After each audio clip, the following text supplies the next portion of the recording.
فرعون اور اس کی زوجہ اپنے محل کے قریب دریا نیل کے پاس بیٹھے ہوئے تھے کہ اچانک ان کی نگاہیں ایک سیاہ چیز پر پڑی جو پانی کے اوپر تیر رہی تھی۔ انہوں نے دور ہی سے اندازہ کر لیا تھا کہ سطح آب پر بہنے والی شے کوئی اور چیز نہیں بلکہ لکڑی کا صندوق ہے جو ان کی جانب روا دوا ہے۔ صندوق دھیرے دھیرے ان کے قریب پہنچ گیا۔ فرعون نے اپنے سپاہیوں کو حکم دیا کہ صندوق کو پانی سے باہر نکال لو۔ حکم ملتے ہی صندوق باہر نکالا گیا اور جب اسے کھولا گیا تو اس میں ایک خوبصورت بچہ نظر آیا۔ وہ پیغمبر خدا حضرت موسیٰ علیہ السلام تھے جنہیں ان کی والدہ ماجدہ نے پروردگار عالم کے حکم اور فرعونیوں سے حفاظت کے لیے صندوق میں رکھ کر دریائے نیل میں ڈال دیا تھا تاکہ خداوند عالم خود ان کی حفاظت کرے۔ فرعون نے کہا، یہ بچہ بنی اسرائیل میں سے ہے، فوراً اسے قتل کر دو۔ بچے کی جان خطرے میں تھی لیکن فرعون کی زوجہ آسیہ بچے کو دیکھ کر اس کی گرویدہ ہو گئی اور کہنے لگی، یہ بچہ تو تمہاری اور ہماری آنکھوں کی ٹھنڈک ہے، لہٰذا اسے قتل نہ کرو کہ شاید یہ ہمیں فائدہ پہنچائے اور ہم اسے اپنا فرزند بنا لیں۔ آسیہ کی ذہانت، انداز بیاں اور کلام نے اپنا اثر دکھایا اور فرعون کو بچے کے قتل سے روک دیا اور وہ بھی موسیٰ کی محبت کا گرویدہ ہو گیا۔ فرعون مصر اور اس کا خوبصورت محل آسیہ کو گھائل نہ کر سکا۔ آسیہ کا پاکیزہ ضمیر بیدار تھا، ان کے قلب پر ایمان اور توحید پروردگار کا پہرا تھا، جس کی بنا پر فرعون کے مادی اور تسلط پسند جذبات آسیہ پر ذرا برابر بھی اثر نہ کر سکے۔ وہ ایسی پاکیزہ خاتون تھی جنہوں نے خدا پر مکمل ایمان کے ساتھ فرعون کے گناہوں سے معمور محل کو لرزہ بر اندام کر دیا اور اپنی پاکیزہ فطرت کو فرعون کے کفر سے نجات بخشی۔ قرآن کریم نے جناب آسیہ کو لوگوں کے لیے نمونہ اور اسوہ قرار دیا ہے تاکہ لوگ غیر مناسب اور گناہ سے بھرپور حالات میں بھی اپنے ایمان کو نجات بخشیں اور اسے ضلالت و گمراہی کا بہانہ نہ بنائیں۔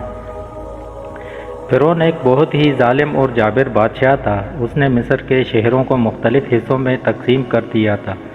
تاکہ لوگ اس کے خلاف بغاوت و قیام نہ کر سکیں۔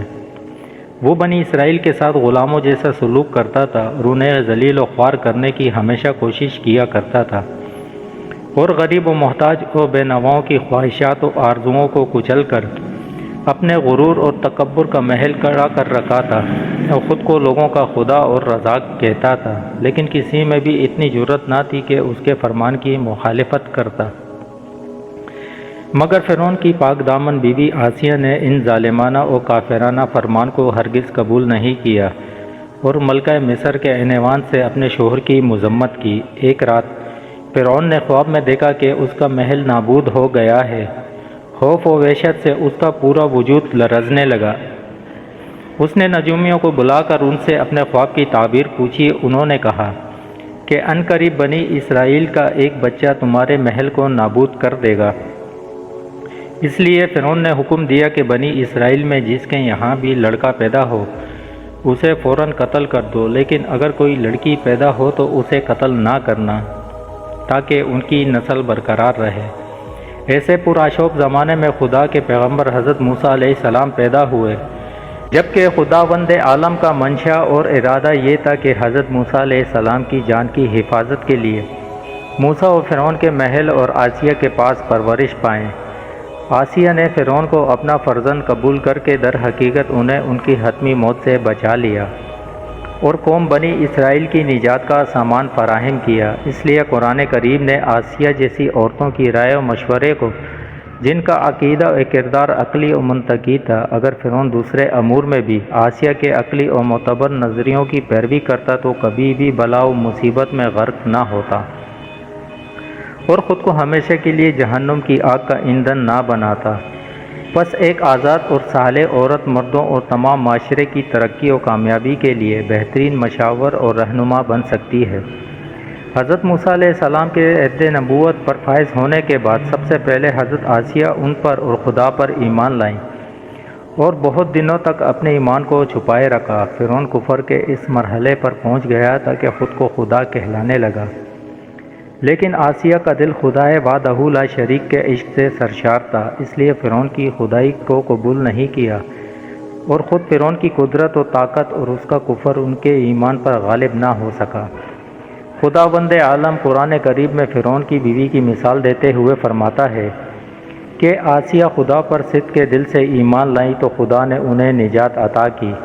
اور جنت میں داخل کر دیا، اور فرعون جیسا کافر شوہر بھی ان کے ایمان کو متزلزل نہ کر سکا۔ مردوں کی طرح عورتیں بھی صحیح و سالم معاشرے کی تعمیر، امر بالمعروف و نہی عن المنکر اور معاشرے میں رونما ہونے والے ہر طرح کے ظلم و فساد کا مقابلہ کر کے ایک پاکیزہ معاشرہ تشکیل دے سکتی ہیں۔ حضرت آسیہ بھی ایسی ہی عظیم و بااستقامت خواتین میں سے تھیں جنہوں نے اپنا عظیم کردار ادا کیا۔ اس لیے خداوند عالم قرآن کریم میں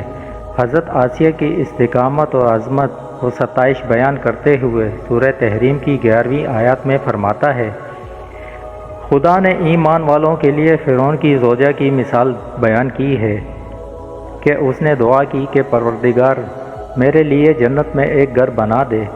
اور مجھے فرعون اور اس کے کاروبار سے نجات دے دے اور اس پوری ظالم قوم سے نجات عطا کر دے۔ قرآن کریم کی نظر میں حضرت آسیہ حق کی شناعت و بصیرت سے آگاہ تھیں۔ انہوں نے نہ صرف یہ کہ اپنی شجاعت و بہادری کے ساتھ اپنے کافر شوہر کی پیروی نہیں کی، بلکہ اپنے عقیدہ اور ثقافت میں بھی پوری آزاد تھیں۔ اسی لیے قرآن کریم نے آسیہ کو مومنین کے لیے اسوہ و نمونہ قرار دیا ہے، اور یہ اسوہ و نمونہ عورتوں کے آزاد اور مستقل عقیدہ و ثقافت پر بہترین دلیل ہے۔ آسیہ ایک شجاع و بہادر حق پرست خاتون تھی۔ اس خدا پرست خاتون کے ایمان راسخ و شجاعت و دلیری نے انہیں ایسی منزل پر فائز کر دیا کہ بارگاہ الہی کے مخلص بندے جنت میں ان کا مقام مرتبہ دیکھ کر افتخار و تعجب کریں گے۔ جبکہ فرعون کو آسیہ کے ایمان کے بارے میں خبر ملی تو اس نے بہت زیادہ کوششیں کی تاکہ کسی نہ کسی طرح انہیں راہ راست سے منحرف کر دے، لیکن وہ ایسا نہیں کر سکا، اور آسیہ نے بھی اس کی تمام کوششوں کو ناکام بنا کر صرف خدائے واحد کی عبادت میں مصروف رہیں۔ حضرت آسیہ نے حضرت موسیٰ علیہ السلام کی حقانیت کو ثابت کرنے کے لیے فرعون سے بہت زیادہ بحث و مناظرہ کیا، مگر فرعون آسیہ کے ایمان و عقیدے کو بدلنے میں کامیاب نہ ہو سکا۔ فرعون روز بروز پرآشوب ہوتا گیا اور آسیہ نے فرعون سے کنارہ کشی اختیار کر لی اور حضرت موسیٰ علیہ السلام کا دفاع کرتی رہی۔ حضرت موسیٰ علیہ السلام کے چاہنے والے فرعون کے سپاہیوں کے ہاتھوں ظلم و ستم کی بھینٹ چڑھ رہے تھے، انہیں بے دردی کے ساتھ قتل کیا جا رہا تھا، یہاں تک کہ فرعون نے حضرت موسیٰ علیہ السلام پر لائے ہوئے ایک شخص کے، جسے قرآن کریم نے مومن آل عمران کے نام سے یاد کیا ہے، بڑی ہی بے دردی سے قتل کر دیا، جس کے بعد آسیہ کے صبر کا پیمانہ چلک اٹھا اور کلم کلا فرعون کی مخالفت کرنے لگی۔ فرعون میں عز و عذاب کی آگ بھڑک اٹھی اور اس نے اپنی زوجہ آسیہ کو بہت ہی دردناک طریقے سے ایذائیں پہنچائی۔ بعض روایتوں میں آتا ہے کہ فرعون نے حضرت آسیہ کو مصر کے تپتے سورج کے نیچے زمین پر لٹا کر 4 کیلیں ٹھوک دی اور سخت ایذائیں پہنچائی، اور آخر میں اس سنگ دل نے اس کے سینے پر ایک بڑا پتھر گرا دیا، اور اس طرح ایک پاک و پاکیزہ اور خدا پرست کنیز رائے حق میں نہایت ہی بے دردی اور اذیتوں کا شکار ہو کر درجہ شہادت پر فائز ہو گئی۔ حضرت آسیہ کی استقامت ایک شجاع و بہادر اور ایک پاکیزہ با ایمان عورت کی نشاندہی کرتی ہے کہ جس نے حق کے اعتراف و باطل قوت کا مقابلہ کرتے ہوئے جام شہادت نوش کر لیا۔ تاریخ بشریت میں حضرت آسیہ کی استقامت تمام حق پرستوں اور منزل کمال کے متلاشیوں کے لیے بہت بڑا درس ہے۔ پیغمبر اسلام صلی اللہ علیہ وسلم نے جناب آسیہ کو کائنات کی ان 4 عظیم خواتین میں حضرت فاطمہ رضی اللہ تعالی عنہا، حضرت خدیجہ رضی اللہ تعالی عنہا اور حضرت مریم علیہ السلام اجمعین کے ساتھ شمار کیا ہے۔ ابن عباس رضی اللہ تعالی عنہ بیان کرتے ہیں کہ نبی کریم صلی اللہ علیہ وسلم نے زمین پر 4 لکیریں لگائی اور فرمانے لگے، کیا تم جانتے ہو یہ کیا ہے؟ صحابہ نے عرض کیا، اللہ اور اس کے رسول صلی اللہ علیہ وسلم کو زیادہ علم ہے۔ رسول خدا صلی اللہ علیہ وسلم نے فرمایا، جنتی عورتوں میں سب سے افضل خدیجہ بنت حویلد اور فاطمہ بنت محمد اور فرعون کی بیوی آسیہ بنت مزاحم اور مریم بنت عمران ہیں۔ اس کے علاوہ حضرت آسیہ کی زندگی کا مطالعہ ایسی تمام خواتین کے لیے نمونہ عمل ہے جو اپنے گھر کے ماحول یا اپنے شوہر کے عمل کو دین کی تعلیمات پر عمل نہ کرنے کی وجہ قرار دیتی ہیں، کیونکہ عورتوں کے اندر اتنی طاقت و قدرت موجود ہے جو ہر طرح کے ظلم و فساد، اخلاقی بہرا روی اور پستی و برائی کا خاتمہ کر سکتی ہیں، اور اگر ان کا شوہر فرعون کی طرح سنگ دل نہ ہو تو یہ اپنی عقل و تدابیر اور نیک اخلاق و کردار سے اسے راہ حق و صداقت پر گامزن کر سکتی ہیں۔